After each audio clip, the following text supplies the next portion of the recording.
시편 11편 1절에서 7절 말씀 한 절씩 교독하겠습니다. 제가 먼저 읽겠습니다.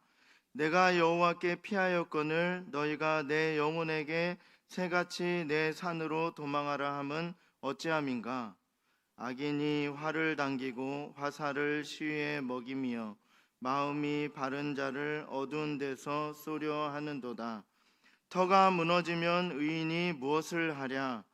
여호와께서는 그의 성전에 계시고 여호와의 보좌는 하늘에 있으며 그의 눈이 인생을 통촉하시고 그의 안목이 그들을 감찰하시도다. 여호와는 의인을 감찰하시고 악인과 폭력을 좋아하는 자를 마음에 미워하시도다.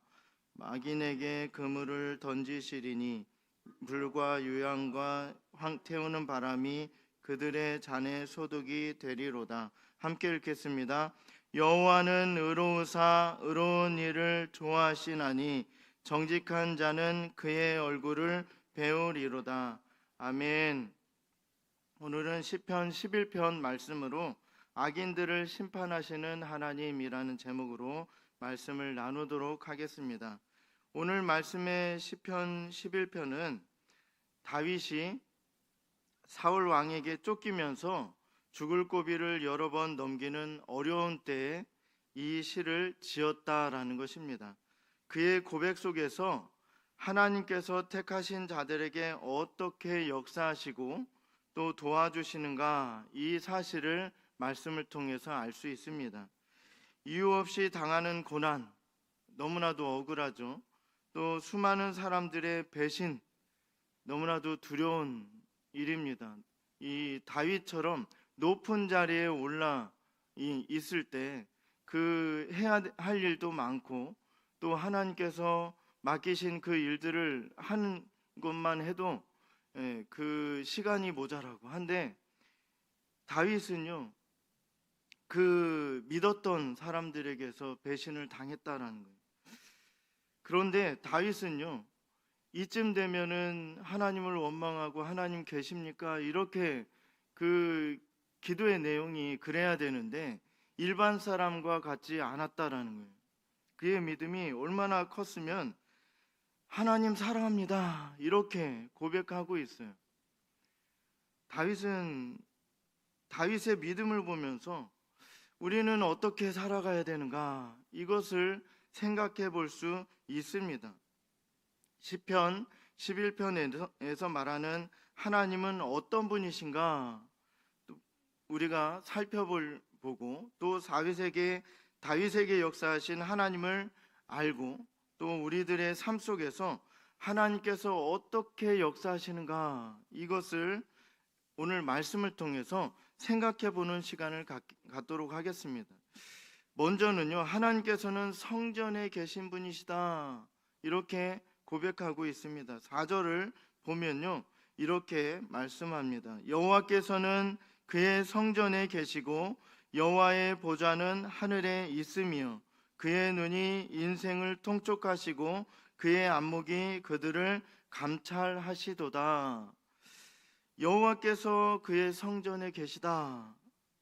오늘 말씀 속에서 다윗은 자신이 현재 처한 상황을 묘사하고 있는데요, 자신을 악인의 활에 의해 조준된 새와 같다. 얼마나 급박한 순간입니까? 자신을 죽이려고 자신의 목숨을 노리는 이 사냥꾼이 새를 잡기 위해서 조준하는 거예요. 활을 딱 당기고 이제 손만 놓으면은 새는 그 날아간 화살에 맞아서 죽을 겁니다. 그런데 이 자신의 처지가 이렇다는 것입니다.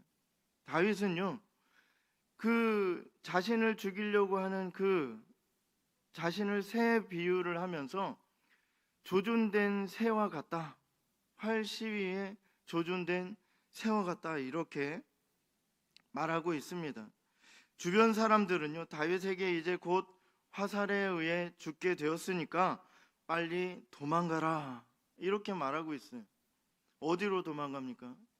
하나님을 의지하지 않고 자신의 노력으로 자신의 힘에 의지해서, 그리고 다른 사람, 하나님의 말씀도 아닌 다른 사람의 말을 듣고 도망가면 얼마나 멀리 도망가겠습니까? 자신의 목숨을 노리고 쫓아오는 그러한 많은 사람들, 이제 조금 있으면 자신에게 와서 자신의 목숨을 내어놓으라 이렇게 할 것인데 어디로 피하는가라는 거예요. 그런데 이런 현실 속에서 다윗은 하나님만 의지하겠습니다 이렇게 고백합니다. 이 하나님을 의지합니다. 그가 고백한 그 고백의 동기는 뭐예요? 그 이유가요, 하나님께서 성전에 계시기 때문이다라는 거예요. 하나님께서 성전에 계시다는 의미는요, 하나님께서는 먼 곳에 계시는 분이 아니다라는 거예요. 자기와 가까운 곳에서 늘 함께 동행하시는 분, 이 사실을 믿음으로 고백한 것이 바로 하나님께서는 성전에 계신 분이시다 이렇게 고백하는 거예요. 하나님께서는 늘 나와 동행하시고 나와 가까이 계시면서 나를 언제나 도와주시는 분이시다 이렇게 고백하는 것입니다.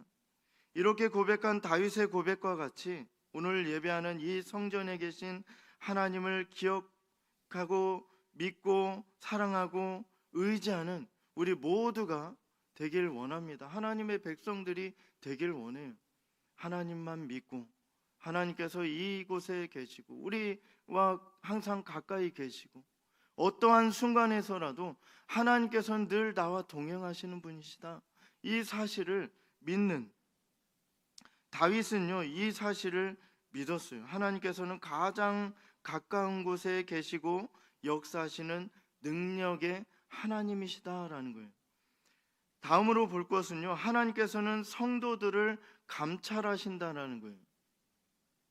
4절을 보면요, 또 이렇게 말씀합니다. 여호와께서는 그의 성전에 계시고 여호와의 보좌는 하늘에 있으며 그의 눈이 인생을 통촉하시고 그의 안목이 그들을 감찰하시도다. 하나님께서는 그분의 백성들을 감찰하시는 분이십니다. 하나님께서는 의롭게 살아가는 사람들을 항상 관심을 가지고 의로운 길로 인도하심으로 믿음의 길을 갈 수 있도록 도와주시는 분이십니다. 오늘 말씀을 보면 악인에 대한 하나님의 마음이 기록되어 있습니다.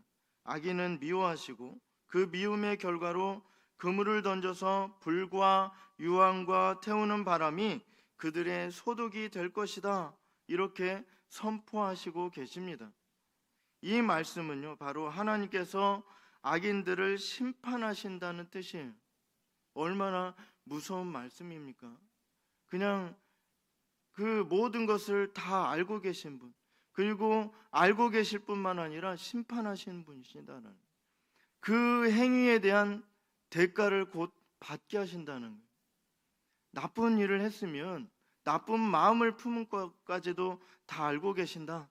나쁜 일을 했으면 그것에 대한 대가가 곧 온다라는 것입니다. 하나님께서 가만히 계시지 않는다라는 거예요. 하나님께서는요, 그만큼 악을 싫어하시는 분이시에요. 악을 미워하십니다. 이 하나님께서는요, 우리들이 의인이 되길 원해요.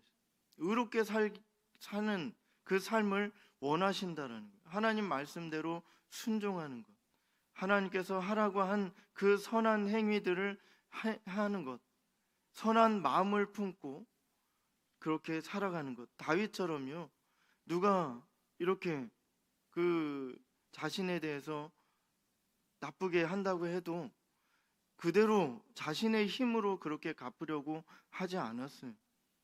다 하나님께 맡깁니다. 그리고 또 실망스러운 일들이 생기면 하나님께 가서 그렇게 다 구하는 거예요. 하나님, 저 사람을 죽여주세요 이렇게 하지도 않았어요. 하나님, 제가 맞은 만큼 갚아주세요 이렇게 하지도 않았어요. 그냥 하나님께 감사하고 하나님 사랑합니다, 하나님 믿습니다. 하나님만 의지합니다. 오늘 말씀처럼 하나님께서는 늘 나와 함께 계시고 나와 동행하시는 분이십니다. 이렇게 고백하는 거예요. 감사하고 찬송하고. 이렇게 어떤 상황에서도 믿음을 잘 지켜서 의인의 자리에 서길 원하시는 분이 하나님이십니다. 어느 곳에서든지 무엇을 하든지 하나님께서 나를 감찰하신다는 의식을 하게 될 때 우리는 바른 믿음을 세워가기 위해서 노력할 수 있습니다. 하나님께서 안 보고 계신다 생각하니까 나쁜 마음을 품고 그 나쁜 마음을 품은 대로 그대로 가서 행하는 거예요. 하나님께서 지금 보고 계신다 생각하면 나쁜 일을 저지를 수 있을까요? 그렇지 않습니다. 하나님께서 지금 바로 내 옆에서 보고 계시고 또 나보다 나를 더 잘 알고 계시고 내 마음속 깊은 곳까지 거기 숨겨놓은 그 악한 것까지 다 알고 계신데 우리가 어떻게 나쁘게 살 수 있겠습니까? 여기에 그렇기 때문에 바른 믿음을 세워 나갈 수 있다라는 것입니다. 하나님께서 성전에 계시며 보좌는 하늘에 있고 모든 것을 감찰하신다는 말씀은 하나님께서 불꽃 같은 눈동자로 모든 사람들의 생각과 행위와 감정과 뜻과 행동까지도 다 살펴보고 계신다라는 것입니다. 이러한 사실이 우리에게 기쁨이 되길 원합니다. 그냥 슬픔이 되면 안 돼요. 악한 일 해보고 싶은데 여기까지만 해보고 이제 앞으로 좋은 일 해보고 싶은데 이렇게 생각할 필요가 없어요. 하나님께서는 다 보고 계십니다. 항상 마음을 정결하게 하고 또 하나님 말씀하신 대로 선한 길로 그렇게 순종의 길로 나아가야 될 줄로 믿습니다. 이렇게 하나님께서 우리의 모든 것을 다 하시고 감찰하고 계시다고 하는 것은 우리를 징계하려고 하시는 것이 아니라 사랑하는 자녀들이 무엇이 필요한지 아시는 하나님께서 그들의 아픔과 고통에서 지키시고 보호하시기 위한 것이다라는 거예요. 하나님을 잘 믿는 사람들은 이 말씀이 위로가 돼요. 그런데 악한 사람들에게는요 경고가 되고 또 너무나도 슬픈 말씀이 될 것입니다. 그렇기 때문에 우리는 죄악으로 어둡고 힘든 세상을 살아간다 하더라도 감찰하고 계신 하나님, 이 하나님을 항상 의식하고 또 믿음을 가지고 온전한 모습으로 살기 위해서 노력하는 삶을 살아야 할 것입니다.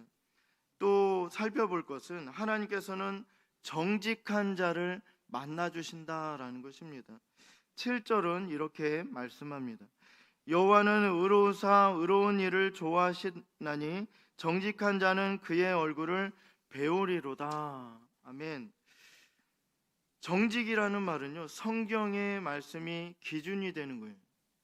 우리의 생각이 기준이 되고 인간의 어떤 것이 기준이 되는 것이 아니라 성경 말씀이 기준이 되어서 그 정직이라는 것은 주님을 닮아가고 주님의 성품대로 살아가는 것을 의미하고 있습니다.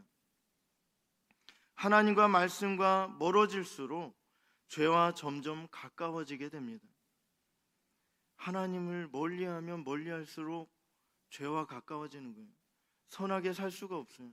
그런 힘을 공급받지 못합니다. 그 와이파이와 같아요. 저희 그 부장 선생님이 그 KT에서 그 KT에서 그 기지국을 연구하고 그러한 일을 하고 있습니다. 그런데 얘기를 나눈 도중에 우리나라에도 이렇게 고속도로나 이런 도로들을 보면요 기지국들이 그 전파를 그 안테나 수신가 있어요. 그런데 그 곳곳에 세워진 그 안테나가 반경이 있다라는 거예요. 기지국에 가까워지면 그 전파가 세게 강하게 작용을 하고요. 기지국과 멀어지고 그 반경을 넘어서게 되면 그것을 영향력을 받지 못합니다.